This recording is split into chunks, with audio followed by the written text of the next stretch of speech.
اللہ کے رسولوں کی کہانیاں زندگی یقیناً ہماری آج کی زندگی کے لیے ہمیشہ ایک اچھی مثال ہے، اس لیے ان کی زندگی کی مختلف حکمتوں کو سمجھنا سیکھیں، ہمارے لیے بہت مفید ثابت ہوگی۔ ابراہیم، جسے عبرانی بائبل میں ابراہیم کے نام سے جانا جاتا ہے، کو خلیل اللہ کا لقب دیا گیا، جس کا مطلب ہے اللہ کا دوست۔ ابراہیم علیہ السلام بہت سے عظیم انبیاء کے جد امجد تھے، اور تمام بڑے نازل شدہ مذہب یعنی یہودیت، عیسائیت اور اسلام میں ان کی عزت کی جاتی ہے۔ ابراہیم علیہ السلام کا تعلق ان 25 پیغمبروں میں سے ہے جن کا ذکر قرآن میں ہے۔ وہ العزم کے 5 انبیاء میں سے بھی ہیں، کیونکہ ان 5 انبیاء کے پاس کتابیں اور الہامی مذہبی قوانین ہیں۔ اللہ کے یہ 5 انبیاء ہیں: حضرت نوح علیہ السلام، حضرت ابراہیم علیہ السلام، حضرت موسیٰ علیہ السلام، حضرت عیسیٰ علیہ السلام اور محمد صلی اللہ علیہ وسلم۔ قرآن مجید میں حضرت ابراہیم علیہ السلام کا نام 69 مرتبہ آیا ہے۔ حضرت ابراہیم علیہ السلام کی عمر کے بارے میں مختلف اسلامی علماء کی مختلف روایت ہیں۔ بعض کہتے ہیں کہ وہ 169 سال زندہ رہے، بعض کہتے ہیں کہ وہ زمین پر 175 سال رہے، اور بعض کہتے ہیں کہ ابراہیم علیہ السلام کی عمر 195 سال تھی۔ تاہم تمام روایات سے پتہ چلتا ہے کہ حضرت ابراہیم علیہ السلام زمین پر 150 سال سے زیادہ عمر پائی۔ حضرت ابراہیم علیہ السلام ایک ایسے نبی ہیں جن کا اللہ نے امتحان لیا، اور سخت آزمائشوں اور چیلنجوں کے باوجود ابراہیم علیہ السلام کو ایک ایسے بندے کے طور پر دکھایا گیا جس نے اپنا وعدہ پورا کیا اور ہمیشہ عزت والا رویہ دکھایا، جیسا کہ اللہ تعالیٰ قرآن میں فرماتا ہے۔ اور ابراہیم علیہ السلام جس نے وہ سب کچھ پورا کیا یا پہنچایا جس کا اللہ نے انہیں حکم دیا تھا۔ حضرت ابراہیم علیہ السلام آزر بن نحور بن سروح بن راگو بن فلیق بن اہر بن شالی بن ارفشن بن سام بن نوح علیہ السلام کے بیٹے تھے۔ ابراہیم علیہ السلام کلیڈیا کے قدیم شہر آر میں پیدا ہوئے، جسے بابل، جو موجودہ عراق میں واقع ہے، بھی کہا جا سکتا ہے۔ وہ بت پرستوں کے گھر میں پیدا ہوا تھا، اور اس کے والد ایک مشہور بت ساز تھے۔ بچپن میں حضرت ابراہیم علیہ السلام اپنے والد کو پتھر یا لکڑی سے ان بتوں کو تراشتے ہوئے دیکھتے تھے۔ اس وقت کچھ لوگ پتھر اور لکڑی کے بتوں کی پوجا کرتے تھے، کچھ لوگ سیاروں، ستاروں، سورج، چاند کی پوجا کرتے تھے، اور کچھ اپنے بادشاہوں اور حکمرانوں کی پوجا کرتے تھے۔ اللہ تعالیٰ نے حضرت ابراہیم علیہ السلام کو ابتدائی عمر سے ہی روحانی فہم و فراست سے نوازا ہے۔ اللہ قرآن میں فرماتا ہے، بے شک ہم نے اس سے پہلے ابراہیم کو ان کے حصے ہدایت عطا کی تھی، اور ہم ان سے ان کی ودانیت کے عقیدہ وغیرہ سے واقف تھے۔ اپنی ابتدائی بچپن میں حضرت ابراہیم علیہ السلام نے محسوس کیا کہ ان کے والد نے عجیب مجسمے بنائے ہیں۔ ایک دن اس نے اپنے باپ کی تخلیق کے بارے میں پوچھا تو اس نے اپنے والد نے بتایا کہ یہ دیوتاؤں کی مورتیاں ہیں۔ ابراہیم علیہ السلام حیران ہوئے، اور انہوں نے بے ساختہ اس خیال کو رد کر دیا۔ وہ بچپن میں ایسے مجسموں کے ساتھ کھیلنا تھا جیسے لوگ گدھوں اور خچروں کے پیٹھ پر بیٹھتے ہیں۔ ایک دن اس کے والد نے اسے مردوک نامی مجسمے پر سوار ہوتے دیکھا۔ اس وقت اس کے والد غصے میں آ گئے اور اپنے بیٹے کو حکم دیا کہ وہ دوبارہ مورتی کے ساتھ نہ کھیلے۔ ابراہیم علیہ السلام نے پوچھا، میرے باپ، یہ کیا مجسمہ ہے؟ اس کے بڑے کان ہیں، ہمارے سے بھی بڑے۔ اس کے والد نے جواب دیا، یہ مردوک ہے، دیوتاؤں کا دیوتا، میرا بیٹا، اور یہ 2 بڑے کان عظیم ذہانت کی علامت ہے۔ اس سے ابراہیم ہنس پڑا۔ اس وقت اس کی عمر صرف 7 سال تھی۔ ابراہیم علیہ السلام نے دیکھا کہ وہ مجسمے جو ان کے والد نے بنائے تھے وہ کھاتے پیتے نہیں تھے اور بولنے سے بھی بالکل قاصر تھے، یہاں تک کہ اگر کوئی اسے الٹ بھی دے تو وہ اٹھنے اور کھڑے ہونے سے قاصر تھے۔ انسان کیسے تصور کرتے ہیں کہ یہ مجسمے ان کے لیے نقصان اور فائدہ پہنچا سکتے ہیں؟ ابراہیم علیہ السلام کے لوگوں کے پاس بتوں سے بھرا ایک بڑا مندر تھا۔ مندر کے وسط میں سب سے بڑی مورتیں رکھی گئی تھی۔ ابراہیم علیہ السلام جو بچپن میں اپنے والد کے ساتھ بیت المال میں جایا کرتے تھے، لکڑی اور پتھر سے بنے ان تمام بتوں کو بہت حقیر سمجھتے تھے۔ جس چیز سے اسے حیران کیا وہ یہ تھا کہ جب اس کے لوگ عبادت گاہ میں داخل ہوتے تھے تو انہوں نے مجسموں کے سامنے تواضع اور عزت کا مظاہرہ کیا تھا، یہاں کہ وہ روتے رہے اور مختلف چیزوں کے لیے بھیک مانگتے رہے، گویا مجسمے سنتے ہی کہاں کہ وہ کیا شکایت اور بات کرتے ہیں۔ پہلے تو یہ منظر اسے محض کا خیز لگا، لیکن بعد میں اسے غصہ آنے لگا۔ اس مسئلے میں کیا اضافہ ہوا کہ اس کے والد چاہتے تھے کہ جب وہ بڑا ہو جائے تو وہ پادری بنے۔ وہ اپنے بیٹے سے اور کچھ نہیں چاہتے تھے مگر ابراہیم علیہ السلام سے ان مجسموں کی تنظیم۔ پھر بھی ابراہیم علیہ السلام ان سے نفرت کا اظہار کرنا کبھی نہیں چھوڑا۔ ایک دن ابراہیم علیہ السلام اور ان کے والد بیت المقدس میں آئے۔ مورتوں کے سامنے دعوت تھی اور میلے کے بیچ میں ایک پجاری تھا جو بت دیوتاؤں کی عظمت کے بارے میں بریفنگ دیتا تھا۔ پادری نے مجسمے سے التجا کی کہ وہ اپنے لوگوں سے پیار کرے اور انہیں رزق دے۔ اچانک خاموشی ٹوٹ گئی۔ ابراہیم علیہ السلام کی آواز نے پادری کو مخاطب کیا، ایک کابن وہ آپ کو کبھی نہیں سنے گا، کیا آپ کو یقین ہے کہ اس نے آپ کو سنا ہے؟ لوگ تلاش کرنے لگے کہ آواز کہاں سے نکلی۔ انہیں معلوم ہوا کہ یہ ابراہیم علیہ السلام کی آواز تھی۔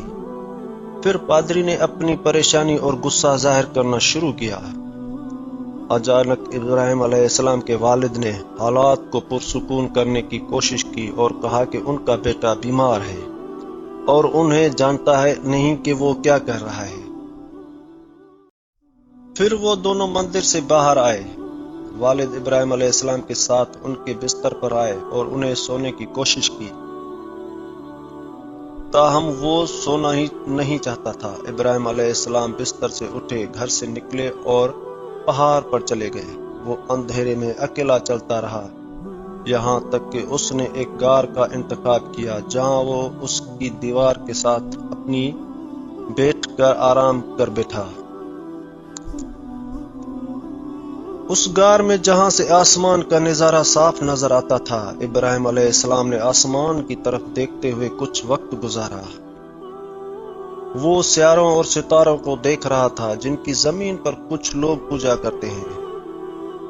اس کا جوان دل شدید درد سے لبریز تھا۔ اس نے چاند، ستاروں اور سیاروں یعنی اللہ سے باہر جو کچھ ہے اس پر غور کیا اور حیران رہ گیا کہ ان آسمان اجسام کو انسان پوجتے ہیں جبکہ یہ اپنے خالق کی عبادت اور اطاعت کے لیے بنائے گئے ہیں۔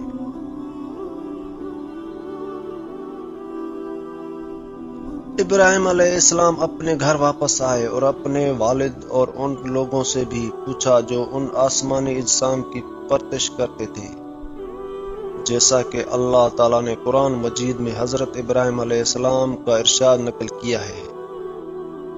اور یاد کرو جب ہم ابراہیم علیہ السلام نے اپنے باپ آزر سے کہا، کیا تم بتوں کو معبود مانتے ہو؟ بے شک میں تمہیں اور تمہاری قوم کو کھلی گمراہی میں دیکھتا ہوں۔ اس طرح ہم نے ابراہیم کو آسمان اور زمین کی بادشاہی دکھائی کہ وہ یقین کے ساتھ ایمان والوں میں سے ہے۔ جب رات نے اس پر اندھیرا چھا لیا تو اسے ایک ستارہ نظر آیا۔ اس نے کہا، یہ میرا آقا ہے، لیکن وہ جب ڈوب گیا تو اس نے کہا، مجھے وہ لوگ پسند نہیں جو ڈوب گئے۔ اور جب چاند کو طلوع ہوتے دیکھا تو فرمایا، یہ میرا رب ہے۔ پھر جب وہ ڈوب گیا تو اس نے کہا اگر میرا رب مجھے ہدایت نہ دے تو میں یقیناً گمراہ لوگوں میں سے شامل ہو جاؤں گا۔ اور جب سورج کو طلوع ہوتے دیکھا تو کہا یہ میرا رب ہے، یہ بہت بڑا ہے۔ پھر جب وہ ڈوب گیا تو اس نے کہا کہ اے میری قوم، میں اس سے بری ہوں جس کو تم اللہ کے ساتھ شریک کرتے ہو۔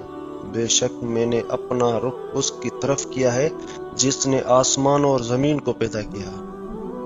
حق کی طرف مائل ہوں اور میں اللہ کے ساتھ شرک کرنے والوں میں سے نہیں ہوں۔ اور اس کے لوگوں نے اس سے بحث کی، فرمایا کیا تم اللہ کے بارے میں مجھ سے جھگڑتے ہو، حالانکہ اس نے مجھے ہدایت دی ہے اور میں ان چیزوں سے نہیں ڈرتا جن کو تم اس کے ساتھ شریک کرتے ہو، اور نقصان نہیں پہنچائے گا جب تک کہ میرا رب کچھ نہ چاہے۔ میرا رب علم میں ہر چیز کو گھیرے ہوئے ہے۔ پھر کیا تم یاد نہیں کرو گے اور میں ان چیزوں سے کیسے ڈروں جن کو تم شریک ٹھہراتے ہو، جبکہ تم اس بات سے ڈرتے نہیں کہ تم نے اللہ کے ساتھ اس چیز کو شریک کیا ہے جس کی اس نے تم پر کوئی دلیل نازل نہیں کی۔ تو دونوں جماعتوں میں سے کس کو تحفظ کا زیادہ حق ہے؟ اگر آپ کو معلوم ہو جانا چاہیے جو لوگ ایمان لائے اور اپنے ایمان کو ظلم کے ساتھ نہ ملایا ان کے لیے امن ہے اور وہ ہدایت یافتہ ہیں، اور یہ ہماری دلیل تھی جو ہم نے ابراہیم کو ان کی قوم کے خلاف دی تھی۔ ہم جس کو چاہیں درجہ بلند کرتے ہیں، بے شک تیرا رب حکمت والا اور جاننے والا ہے۔ اس بحث میں ابراہیم علیہ السلام نے اپنی قوم کو واضح کیا، یہ آسمانی اجسام دیوتا کے طور پر کام نہیں کرتے اور اللہ کے ساتھ شریک نہیں ہو سکتے۔ در حقیقت یہ جسم چیزیں بنائی گئی ہیں، فیشن، کنٹرول، منظم اور خدمت کے لیے بنائی گئی ہیں۔ وہ کبھی کبھی ظاہر ہوتی ہیں اور دوسروں پر غائب ہو جاتی ہیں، ہماری دنیا سے نظروں سے اوجھل ہو جاتی ہیں۔ تاہم اللہ کسی چیز کو نظر انداز نہیں کرتا اور اس سے کوئی چیز پوشیدہ نہیں رہ سکتی۔ وہ ہے بے انتہا ہے، وہ غائب ہے مگر لا زوال ہے۔ اللہ کے سوا کوئی معبود نہیں۔ اللہ قرآن میں فرماتا ہے، اور اس کی نشانیوں میں سے رات اور دن اور سورج اور چاند ہیں۔ سورج اور چاند کو سجدہ نہ کرو بلکہ اللہ کو سجدہ کرو جس نے ان کو پیدا کیا ہے، اگر تم اس کی عبادت کرتے ہو۔ ابراہیم علیہ السلام اپنی قوم کو اللہ کی وحدانیت اور صرف اس کی عبادت کے لیے دھیان دینے کی پوری کوشش کی۔ جب اس نے اپنے باپ اور اپنی قوم سے کہا، یہ کون سے مجسمے ہیں جن کی تم عبادت کرتے ہو؟ انہوں نے کہا، ہم نے اپنے باپ دادا کو ان کی پرستش کرتے ہوئے پایا ہے۔ اس نے کہا کہ یقیناً تم اور تمہارے باپ دادا سری گمراہی میں ہیں، ہم سچے ہیں یا تم کھیل کھیلنے والوں میں سے ہو؟ اس نے کہا نہیں، بلکہ تمہارا رب آسمان اور زمین کا رب ہے جس نے ان کو پیدا کیا ہے، اور میں اس کے لیے ان لوگوں میں سے ہوں گواہی دینا۔ ابراہیم علیہ السلام کے استدلال نے حقیقت کو ظاہر کرنے میں مدد کی، اور اس نے ان کی اور ان کی قوم کے درمیان کشمکش کا آغاز کیا، جس میں سے سب سے زیادہ اس کے مخالفت کرنے والے، اس کے رویے پر ناراض ہونے والے اس کے والد اور اس کے چچا زاد تھے جنہوں نے اس کی پرورش کی۔ باپ نے اپنے بیٹے سے کہا، اے ابراہیم، تو نے مجھ سے خیانت کی ہے اور میری بے عزتی کی ہے۔ ابراہیم علیہ السلام نے جواب دیا جیسے قرآن میں تذکرہ ہے، جب اس نے اپنے باپ سے کہا کہ اے میرے ابا، آپ اس کی عبادت کیوں کرتے ہو جو سنتا نہیں ہے اور نہ دیکھتا ہے اور آپ کو کچھ بھی فائدہ نہیں پہنچا سکتا؟ اے میرے ابا جان، میرے پاس وہ علم آیا ہے جو نہیں آیا آپ کی طرف، تو میری پیروی کر، میں آپ کو سیدھا راستہ دکھاؤں گا۔ ابا جان، شیطان کو نہ پوچھ، بے شک شیطان رحمان کا بھی نافرمان رہا۔ اے میرے ابا، مجھے ڈر ہے کہ آپ کو کوئی ہاتھ نہ لگے، رحمان کی طرف سے عذاب ہے تاکہ تم شیطان کے ساتھی بن جاؤ۔ ابراہیم علیہ السلام کے والد فوراً اٹھے اور اپنے غصہ ابراہیم علیہ السلام پر پھینک دیا، جیسا کہ قرآن میں ذکر ہے۔ باپ نے کہا، اے ابراہیم علیہ السلام، کیا تم میرے معبودوں کو جھٹلاتے ہو؟ اگر تم باز نہیں آئے تو میں تمہیں سنگسار کر دوں گا، لہٰذا اس سے پہلے کہ میں تمہیں سزا دوں، مجھ سے سلامتی کے ساتھ دور ہو جاؤ۔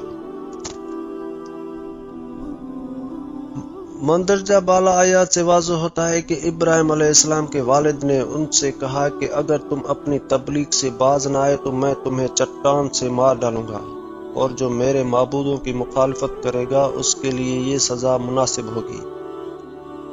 میرے گھر سے نکل جاؤ، میں آپ کو مزید نہیں دیکھنا چاہتا، باہر نکل جاؤ۔ حضرت ابراہیم علیہ السلام ایک عقل مند فرزند اور ایک عظیم پیغمبر ہونے کے ناطے اپنے والد کی بے وقوفی نہیں سمجھتے تھے، اور نہ ہی انہوں نے اپنے والد سے بے عزتی کے ساتھ بحث کی تھی۔ اس نے اپنے والد کے ساتھ پیغمبر کے خلافیات اور استعمال کرتے ہوئے مکالمہ کیا۔ جب اس نے اپنے باپ کی طرف سے سخت الفاظ اور قتل کی دھمکی سنی تو نرمی سے کہا، تم پر سلامتی ہو، میں اپنے رب سے بخشش مانگوں گا، بے شک وہ میرے لیے بہت اچھا ہے، اور میں تم سے اور جن کی تم اللہ کے سوا عبادت کرتے ہو ان سے دور رہوں گا، اور میں اپنے رب سے دعا کروں گا، امید ہے کہ میں ایسا نہیں کروں گا، اپنے رب سے دعا کرنے سے مایوس ہو جاؤں۔ اس گفتگو کے بعد ابراہیم علیہ السلام اپنے والد کے گھر سے نکل گئے۔ ابراہیم علیہ السلام نے ایک بار پھر اپنی قوم کو اللہ کی مخلوقات کی خوبصورتی اور اس کی قدرت، حکمت اور اللہ کی وحدانیت کے بارے میں بتا کر قائل کرنے کی کوشش کی، تاہم لوگوں نے ہمت نہیں ہاری بلکہ بت پرستی سے چمٹے رہے۔ ابراہیم علیہ السلام نے ان کے کفر کی حالت کے بارے میں کچھ کرنے کا فیصلہ کیا، لیکن اسے ظاہر نہیں کیا۔ وہ جانتا تھا کہ دریا کے دوسرے کنارے بہت بڑا جشن ہونے والا ہے جس میں تمام لوگ شرکت کریں گے۔ ابراہیم علیہ السلام نے شہر کے خالی ہونے تک انتظار کیا، پھر احتیاط سے باہر نکلے اور اپنی قدم بیت المقدس کی طرف بڑھائے۔ اس کی طرف جانے والی گلیاں خالی تھیں اور مندر بھی ویران تھا، کیونکہ پجاری بھی شہر سے باہر میلے میں گئے ہوئے تھے۔ ابراہیم علیہ السلام تیز دھاری کلاڑی لے کر وہاں گئے۔ اس نے دیوتاؤں کے پتھر اور لکڑی کے مجسموں اور ان کے سامنے نذرانے کے طور پر رکھی ہوئی کھانے کو دیکھا۔ ابراہیم علیہ السلام نے اپنے ارد گرد موجود تمام مجمع سے پوچھا، کیا تم اپنے سامنے ہڈیاں نہیں کھاؤ گے؟ تمہیں کیا ہو گیا ہے کہ تم بولتے نہیں ہو؟ ابراہیم علیہ السلام نے فوراً اپنے ہاتھ میں کلاڑی اٹھائی اور ان جھوٹے معبودوں کو تباہ کرنے لگے جن کی لوگ پوجا کرتے تھے۔ ابراہیم علیہ السلام نے سب کو تباہ کر دیا سوائے سب سے بڑے کے۔ اس نے کلاڑی اس کے کندھے پر لٹکا دیا، کیونکہ اس مجسمے نے دیگر مجسموں کو تباہ کر دیا تھا۔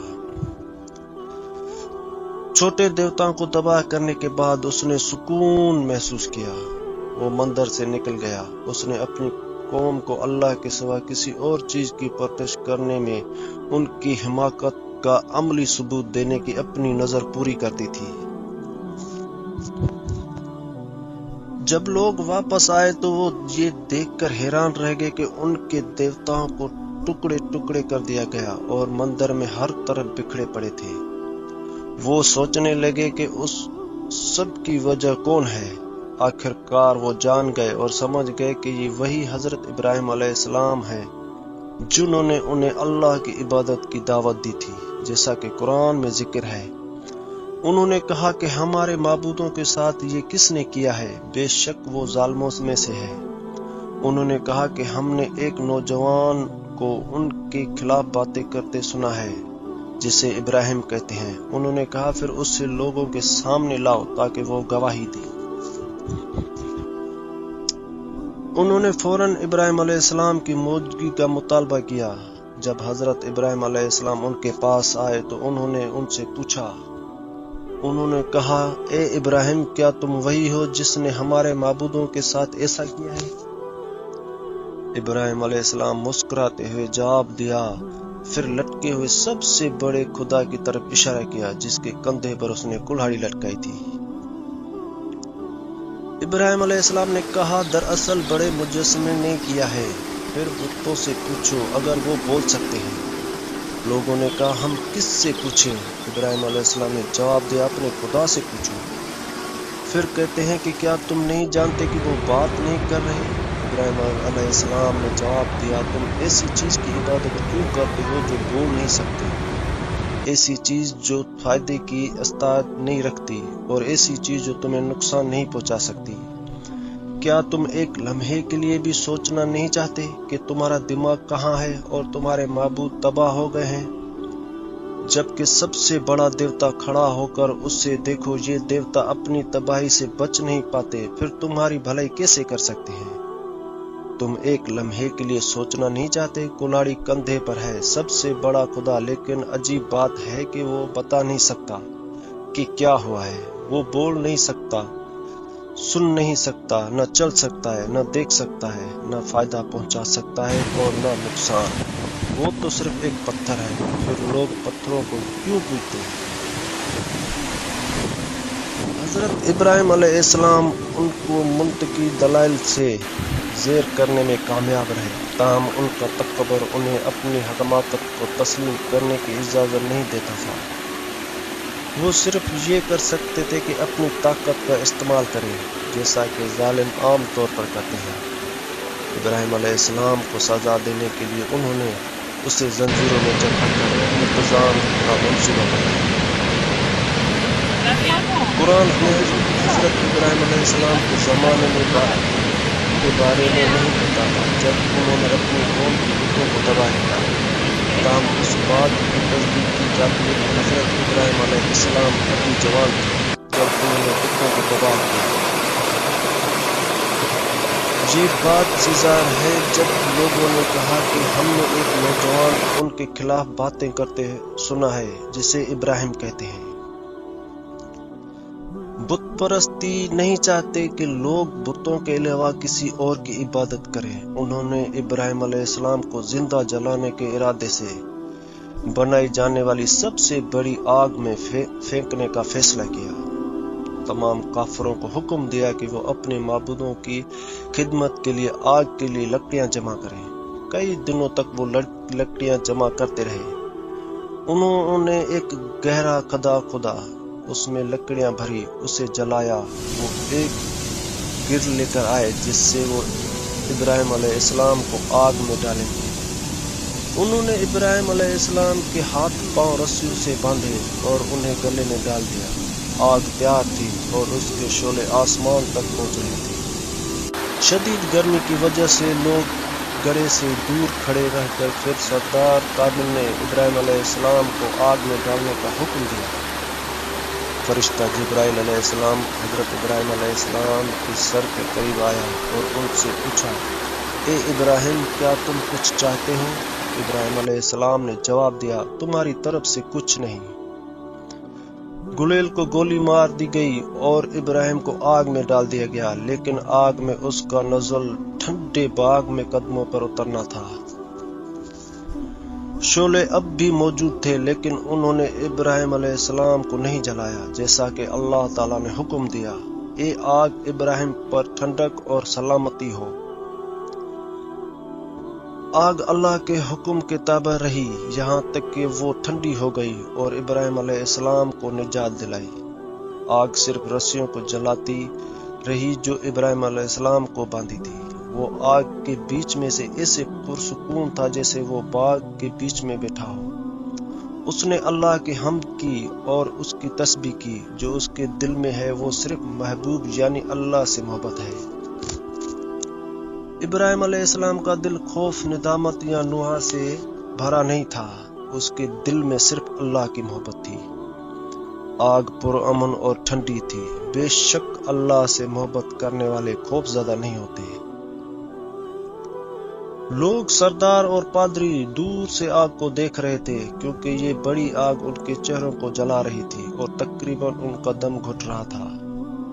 یہ اتنی دیر تک جلتا رہا کہ کافروں نے سمجھا کہ یہ کبھی بجھ نہیں سکے گا۔ جب وہ جل گیا تو حضرت ابراہیم علیہ السلام کو آگ سے چھوٹے گھڑے سے نکلتے ہوئے دیکھ کر بہت حیران ہوئے۔ ان کے چہرے دھوئیں سے سیاہ تھے، لیکن حضرت ابراہیم علیہ السلام کا چہرہ اللہ کے نور اور فضل سے روشن تھا۔ بھڑکتی ہوئی آگ حضرت ابراہیم علیہ السلام کے لیے ٹھنڈی ہو گئی تھی، اور اس نے ان رسیوں کو جلا ہی دیا تھا جس سے انہیں پکڑ رکھا تھا۔ وہ آگ سے ایسے نکلا جیسے باغ سے باہر نکل رہا ہو۔ ابراہیم علیہ السلام کے ہاتھوں شکست کھا کر کافروں نے حیرانی سے نعرہ لگایا۔ اللہ قرآن میں فرماتا ہے، اور انہیں اس سے نقصان پہنچانا چاہا، لیکن ہم نے انہیں سب سے زیادہ نقصان اٹھانے والا بنا دیا۔ اس معجزے نے ظالموں کو شرمندہ کر دیا، لیکن اس نے ان کی دلوں میں غصے کی آگ کو ٹھنڈا نہ کیا۔ تاہم اس واقعے کے بعد بہت سے لوگوں نے ابراہیم علیہ السلام کی اللہ کی وحدانیت کی تبلیغ پر یقین کیا، حالانکہ انہوں نے حکمران لوگوں کے ہاتھوں میں نقصان یا موت کے خوف سے اپنے عقیدے کو خفیہ رکھا۔